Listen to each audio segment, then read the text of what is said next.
سلام بنات، كي دايرين؟ لاباس عليكم؟ كنتمنى تكونوا كلكم بخير وعلى خير. اليوم غادي نتكلموا كما كتشوفوا معايا على الصابون نوفو باك.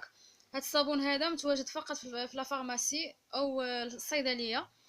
هذا الصابون مزيان بزاف للناس اللي عندهم لاكني او حب شباب، وبالخصوص الناس اللي عندهم بشره دهنيه، لانها متعرضه لبزاف الحوايج، مثلا الحب شباب، للرؤوس السوداء والبيضاء، المسام الواسعه. فهذا الصابون هذا كيصلح بزاف القضاء على حب الشباب ولتوحيد لون البشره.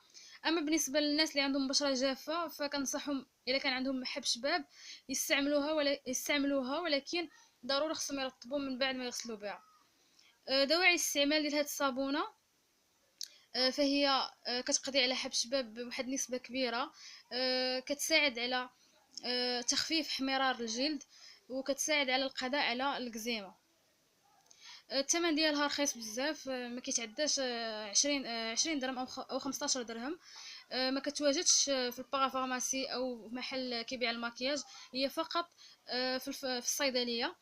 كنصحكم البنات تستعملوها، وغادي تستافدوا منها بزاف بزاف. والى عجبكم الفيديو ما تنساوش الاشتراك بالقناه، وخليوا لي التعليقات ديالكم. دمتم في حفظ الله.